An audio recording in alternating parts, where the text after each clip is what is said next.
Hey guys, welcome to City Church Online. It's such an honor to have you tuning in with us today as we continue our series in Love First. Guys, I've been reflecting all week on this scene from the life of Jesus that is like, it's so radical. It's so, like, it doesn't fit into any box that I have. Like, I keep trying to put myself in the room and imagine what it would have been like. And it's just, oh man, it's really hard to imagine, but at the same time, it's so central, it's so core to our faith as Jesus followers that I want to walk with you through it. It's this scene of Jesus with his 12 disciples, kind of the evening before he's gonna give his life for humanity. And so let me show you in John chapter 13, kind of how this scene unfolds.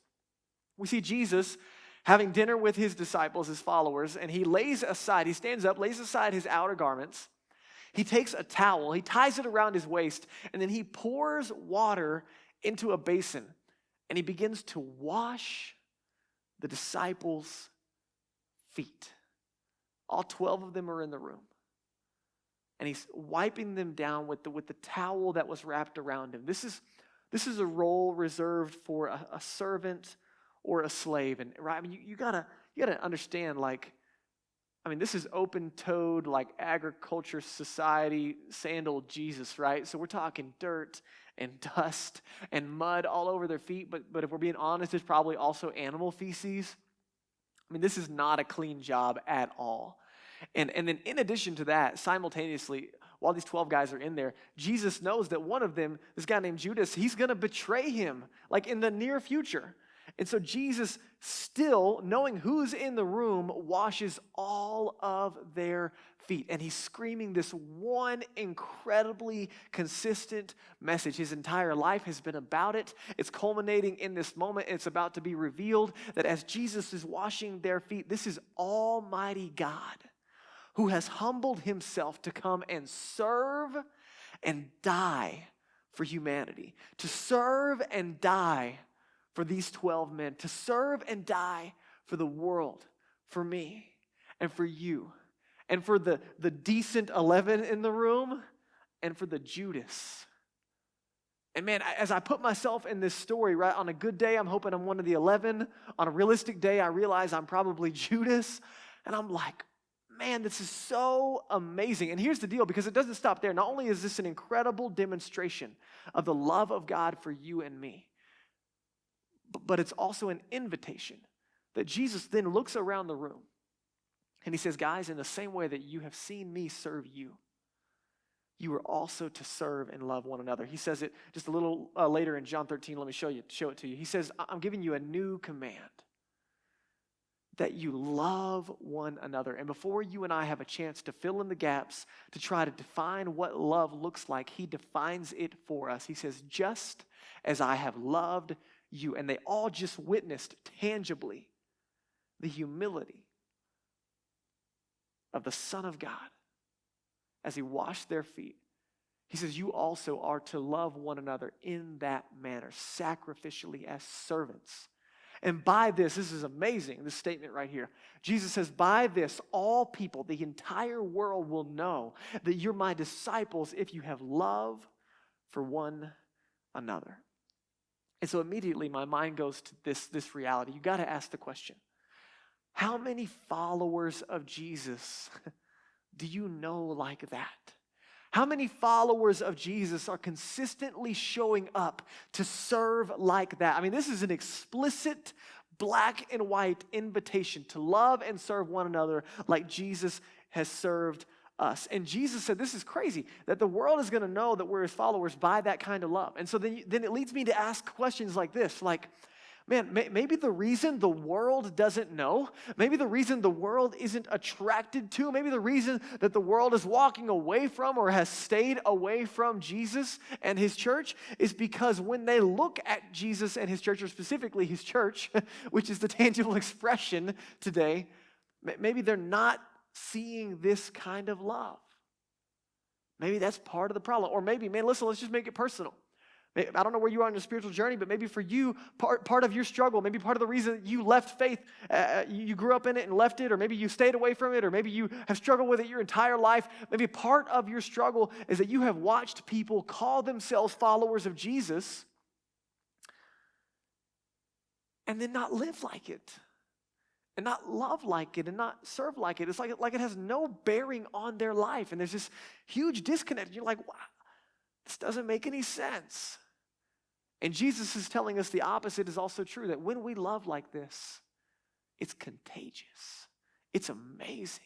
It's breathtaking. And over the last few weeks, guys, we've been unpacking just the simple invitation from Jesus. Over and over again, I've been telling you, the life of a Jesus follower, the invitation to follow him is all about relationships, to love God and people. And specifically, we said that it starts with our relationship with God, but it doesn't stop there. Last week, I introduced the idea that Jesus, the secret sauce to his life, if you will, was this thing called the eremos, the practice of silence and solitude, drawing away into a quiet place to be with God and hear from God. It was out of the overflow of Jesus and his relationship with God that he was able to radically love one another. It's how he was able to wash the feet of Judas in this moment. But again, we recognize that it didn't stop there, but rather we realized that, man, what's really amazing about the life of Jesus is how he radically loved others. And so then we have to understand that involves our invitation of loving people too. But you know, the problem of following Jesus is that all the people that are involved, like following Jesus would be way easier if it didn't have to do with a lot of people, right? And so you and I start to struggle. And specifically, the invitation to love people, it falls into different categories, right? So for Jesus, it was loving God, and then it was loving the people that are in God's family, those who have made a decision to trust in Jesus and be made new and be a part of God's family. And then it's those who are not yet in God's family. It's three different relationships, and specifically two categories of loving people. And so this week and next week, we're going to take some time to look at what it looks like to love as a part of God's family. And then right before Easter, we're actually going to take some time and talk about what it means to love people that are not in God's family yet. But by the way, next week, this is awesome. Next week is City Church's second birthday. Oh my goodness. COVID kind of made year two a flash forward, and we're like, well, here we are, but man, amazing. I can't wait to celebrate with you. By the way, I'm just kind of making all of our online viewers jealous and our podcast viewers, if we're just viewers, listeners, I guess is what you are. We're going to have on City Church's birthday, Krispy Kreme donuts that are customized with our logo. It's going to be so cool and so full of sugar. It's going to be the best. And then in addition to that, we're also having a baptism party. It's going to be awesome. We've been praying and seeing God do amazing things, and lives are changing. And so we're going to celebrate with some baptisms. And by the way, if you have never been baptized, I would love to invite you to be baptized for the first time. Baptism is very simply celebrating on the outside, externally, what Jesus has already done through faith on the inside. And so just for what it's worth, if you were baptized, for example, as a baby or a little kid, and then later you made a decision to follow Jesus and give him your life, that didn't really count. You weren't really baptized. You kind of just you took a bath, okay? And so baptism is something that follows faith in Jesus. It has to follow it in order to declare externally what Jesus has done internally. Does that make sense? So, for what it's worth, if you've never been baptized, or you've never been biblically baptized, I just want to invite you. You can reach out on our online platform and let us know. We would love to celebrate with you and invite you into that. But here's the deal. I've been reflecting on this passage, Jesus serving those in front of him in this passage as he's washing their feet. And I've been just kind of thinking about what it means to be a servant, what it means to love other people like Jesus loved me. And honestly, I'm kind of learning to uncompartmentalize my mind and my understanding of being a servant, because I kind of get stuck in realms. I don't know about you, but City Church, we say this a lot. We say that everyone is a tenant something. We believe it. And no one's a tenant everything, right? We totally believe it. So a big part of our passion is that we want to help people discover their purpose and to make a difference. We consistently press into that. But in addition, we say, hey, everyone's a tenant something, but also like everyone sweeps the floor. Does that make sense? I've heard it said that if you're too big to serve, then you're too small to lead. And so while we absolutely believe that there's things that we were made for, and there's things that bring us joy and purpose and passion, things that we're just absolutely good at and that we love, we're not exempt from doing things that we don't love, right? And I think Jesus is the perfect example of this in this passage, right? He's washing feet. I just can't imagine Jesus being uber excited about that, right? So imagine the moment. Jesus is washing feet, and he's not just giddy about it. It's nasty. But at the same time, he's doing it with a joyful spirit. And it's because he's taken up the disposition of a servant. There's a humility in it. And I love this reality, because what it tells me is that being a servant and loving other people is not about as much what I do, but rather the disposition of my heart. That as I begin to love and to serve other people, it doesn't always have to fall into the category of like what I love to do or what I'm good at. So I just want to invite you to like reflect for a moment. If you're a follower of Jesus, we're being invited to love like he loves. But more often than not, that invitation is into something that we don't love to do. In fact, I think we maybe could argue that we're probably the most reflective of Jesus. We're probably the biggest servants when we're doing things we don't enjoy when it comes to loving people, right? Like Jesus said, hey, it's easy to love your friends, right? Like it's easy to love people that love you back. That's not real sacrifice. Like true servant leadership, true servant's heart is about giving even when nothing is being returned. And so, for example, that's why when you show up at City Church, when you're invited into this community, you're not on like in person right now, like if you're listening online, but if you were to come in person, at the door, you wouldn't receive like a fancy pamphlet or like a little catalog or whatever that says, hey, here's all of the amazing ways that City Church is here to serve you, right? We don't have a catalog here at City Church. We just have a community, right? There is no they that serves other people. There's just a we. That's all we've got, right? And so while we're not necessarily saying, hey, here's all the ways that we can serve you, we're absolutely saying, hey, here's all the ways that you can be involved in serving others. And the reality is we're trying to build a community of givers and not takers. We're consistently talking about what it means to build a community of contributors and specifically not consumers. And partly because that looks like Jesus. Secondly, because if we're being honest, like takers and consumers are some of the most miserable people on the planet, right? I mean, we've all been there. But think about it. I mean, there's this huge altruistic movement in our world today. There's an entire generation focused on making a difference in the world because we're not satisfied with being selfish and with being about us, even if it's separate from faith. And so here's my point. Just because we say we want to be contributors, just because we say we want to serve, just because we even do it good once or twice, it doesn't mean that we're perfect at it, right? In fact, that's the disconnect. That's why we struggle so much. And so I just want to invite us to evaluate like what it means to love and serve others, and then what areas we can grow in that. And listen, even if you're not a follower of Jesus, as you evaluate like how to serve other people, like it only benefits you and those around you. That's the reality. It's only a benefit to you and others when we choose to love and serve others. But I'll just give you an example to help you understand. Earlier this week, I had just I will be honest, a little flex here. I had like a rock star day, okay? I was just like on my game. You know, you have those days where like I was crushing it, I was getting all my work done. I was just like super joyful. I was serving my family. I was making memories with my kids. I was getting my work done. I was being super nice to my wife. And I was just on it. And maybe my biggest gauge was that I didn't make anybody mad at me, right? Or like, make them cry or whatever. So that was great. I was like, yeah, crushing it. And so like 9:30 rolls around, into the day, I sit down on the couch next to Danielle and just, gonna sit down and watch a movie. And she kind of looks at me and she kind of looks annoyed. Like when I sit down and I kind of sit, I don't sit like back, I kind of sit looking at her. And I'm like, what's up? Like, what's going on? And she's like, well, normally when you're like super nice all day and then you sit down and interrupt me for something, you want something. I was like, oh, like no gold stars for me, I guess, right? And I realized like, oh man, like one good day of serving doesn't remove the reality that like I've set different expectations at times with my family. I've got to be better at this. I got to, get a score of like 1 day and 2 days and 3 days of serving well. So just so you know, you're not alone, right? None of us are perfect at this. But the reality is we are invited to something bigger and better. And I want to show you what it could look like, okay? Philippians chapter 2, let me show you this. This is Paul reflecting on the same idea and reality of what we just saw Jesus doing as he's washing the disciples' feet, okay? He says, so, if there's any encouragement when it comes to your relationship with Jesus, if there's any comfort from his love, if you're a follower of Jesus, man, you got any encouragement from what Jesus did for you, any comfort from his love, any participation in the Spirit, any affection and sympathy? Paul's writing as a leader to a really little baby church, awesome, brand new church. He's saying, hey, complete my joy in your community by being of the same mind, having the same love, being in full accord and of one mind, right? He's reflecting the same words of Jesus, to love one another. He says, do nothing from selfish ambition or conceit.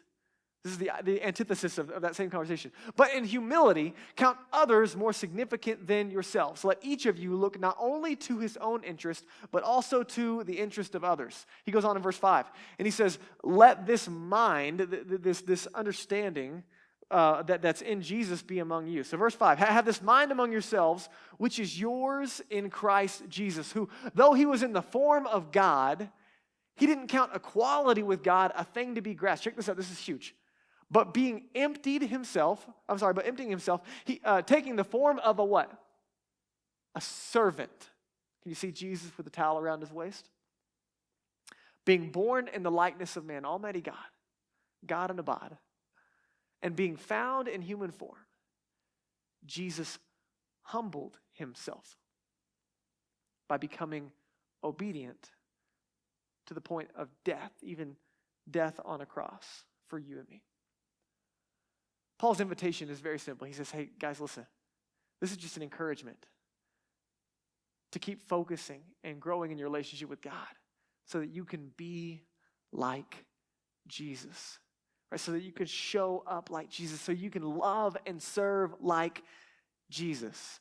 And some of you immediately, we start to get into like serving and giving and these conversations, and your heart starts to get heavy and you get burdened because like you're so busy and you're tired and you're exhausted and you're looking at your life and like, I just don't have anything more to give. And listen, if that's you, I know where you're coming from and I understand, but don't tune out yet because I think this conversation is going to help you.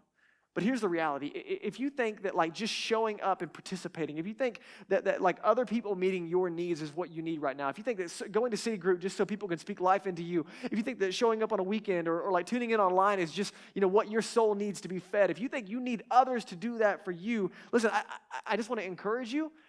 While those things are great things, I think you're missing it. Because Jesus literally said the exact opposite. In Acts 20:35, Jesus said it's actually more blessed to give than to receive. That word blessed, it means favor. Your life has more favor from God and people if you're giving rather than taking. And so I just want you to imagine, as we read through this passage, imagine a community. Imagine gathering with a group of people. Imagine gathering in a city group. Imagine gathering on the weekends with groups of people that are trying to out-serve one another. Imagine that environment, right? Like you're like, oh man, I just don't know if I can give anymore. No. Put yourself in this environment. Have you ever been in a room like full of people who are just humble and they count others more significant than themselves? Like that's the worst place to be in the world, isn't it? Right? Like, are you kidding? Like, who doesn't want to be in a room full of people like that? This is an invitation to anything but something that's burdensome. Here's the reality. Jesus is inviting us. Paul is helping us understand what life-giving community is supposed to look like. When servants gather together, you know what happens? Everyone is built up. But you know what happens when consumers gather together? It's like being in a room with a bunch of vampires, right? Like the life just gets sucked out of you.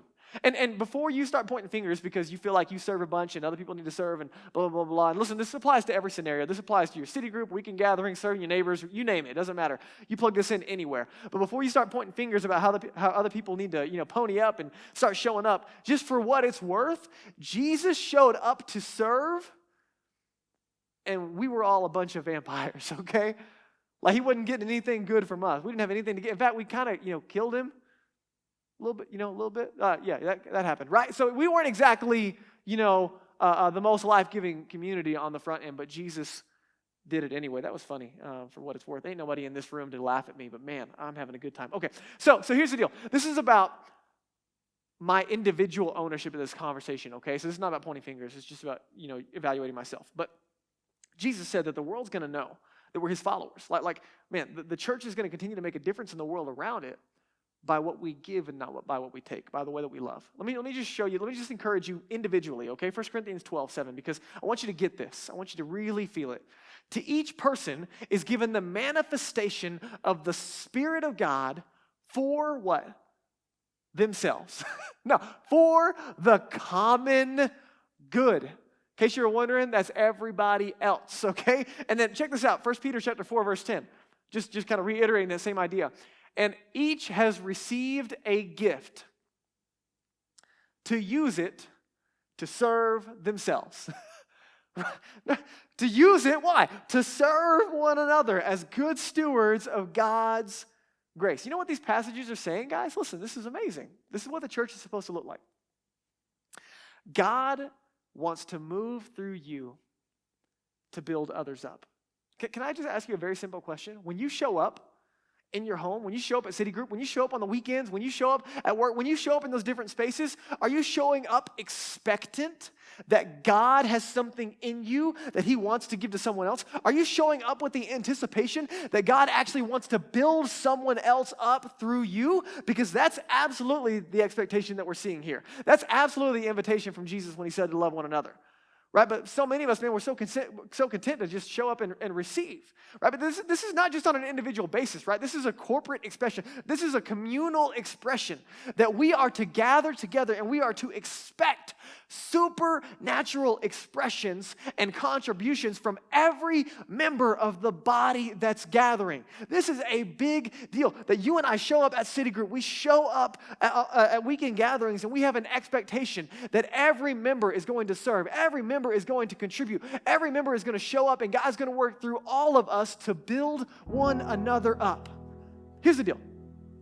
None of us, there's not a person on the planet that would have a conversation with God that sounds like this. God, you know what? Man, I like your church. There's some really talented, there's some really gifted people in your church. And I really like most of them. But if we're being honest, there's some people that are just kind of, I don't know, useless, worthless. They don't bring much to the table. They don't really do anything. They don't really have any gifts. They don't really have any value. Right? No one would ever say that out loud. But every time we give attention to just a few talented people, and we don't have expectation from the entire community, that's exactly what we're saying. Because God looks at every single one of his kids and he says, every single one of you is valuable. Every single one of you is gifted. And every single one of you is meant to be a gift. And so Jesus is raising the expectation at City Church. He's raising the community expectation. And listen, I'm telling you, for me personally, he's saying, pay attention. And I've been repenting this week. If there's anyone that I look at that says, man, they don't have anything to give. That's absolutely not true. The expectation is that everyone shows up to serve because everyone has something to give and everyone is valuable. And so listen, in our weekends and our groups, what would it look like to show up with the expectation to serve and to give and to love and to sacrifice, knowing, expecting that God wants to do something in and through me for someone else? Part of the problem is in this Western culture, we just have this default consumer mindset, don't we? Even when we don't try to, we just totally go there. Our mind immediately goes to consumer. And some of us, we get stuck. You look at your pastors, you look at your City Group leaders, and you see people there to serve you. And while they're absolutely there to serve you, you need to understand what their role is in serving you. Your pastors, your small group leaders, your City Group leaders, they are there to develop and equip and empower you, okay? I need you to think personal trainer, not massage therapist, okay? And think about it. How weird would it be to hire a personal trainer and then just watch them lift the weights for you? That's how a lot of people think about the church. And that's not the invitation. It's not my job to lift the weights for you. It's your job to do the work. It's your job to grow. And the expectation is that everyone is growing. Every follower of Jesus is not only to love God, but people. That the motivation is correct, that it's out of the overflow of our love with God, but that we are growing. Why? Because healthy things grow. And friends, my concern is that if we're not growing, we're dying. God is a good dad who loves you and I. And he thinks all of his kids are extremely gifted. Growth is expected.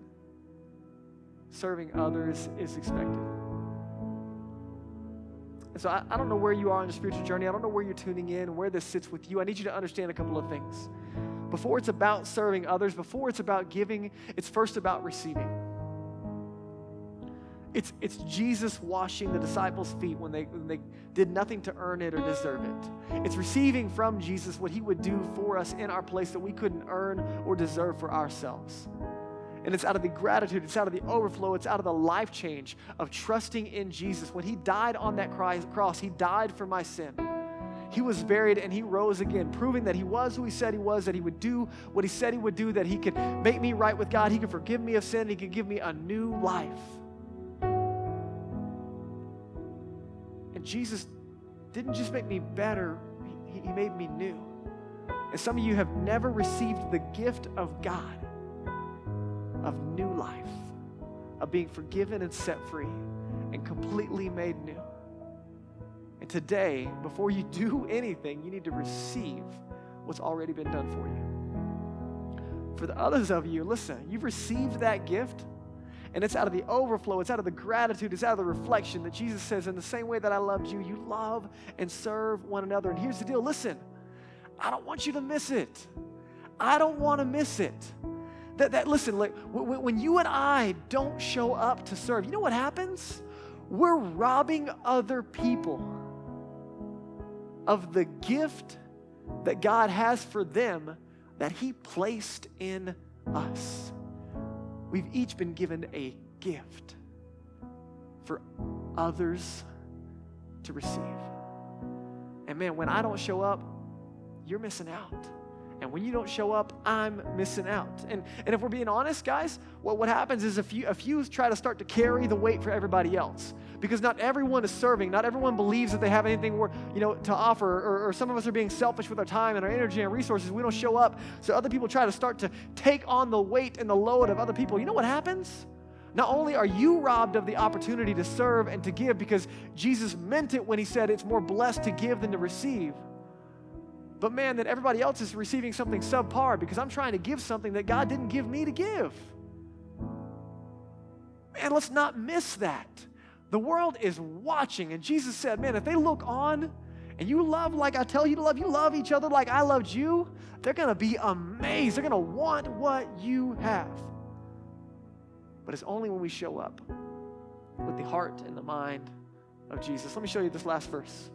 I already showed it to you once, but I want to show you this word, okay? Because some of you're going to hear, do more, do more, do more, do more, Drake. That's all you're asking me to do is to do more. No, man, listen. I'm not telling you to do more.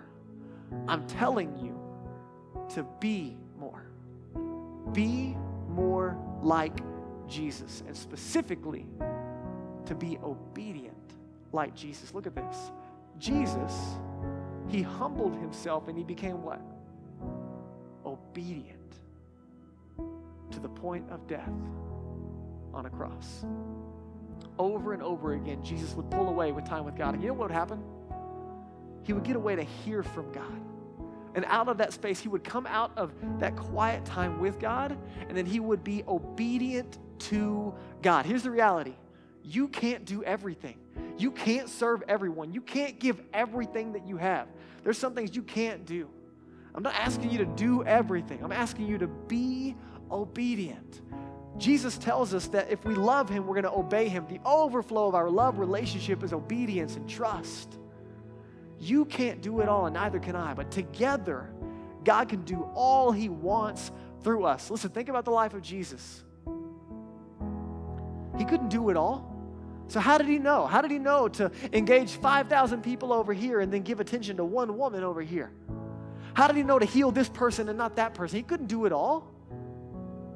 It's because he was being obedient.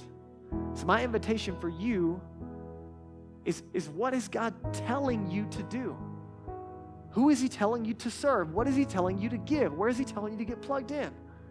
Where you live, work, and play, in your city group, on the weekends, all those areas. It's your job to be obedient in this space. So let me ask you a couple of questions. Is there anything that God has told you to do that you haven't been obedient in yet? That's the first step. And secondly, is there anything that God is telling you to do today that you need to make a move on? Because friends, listen, it is more favorable for you and for me to give than to receive. I don't want you to miss it, because the best is ahead of you and of me when we show up to serve like Jesus. I'll see you next week.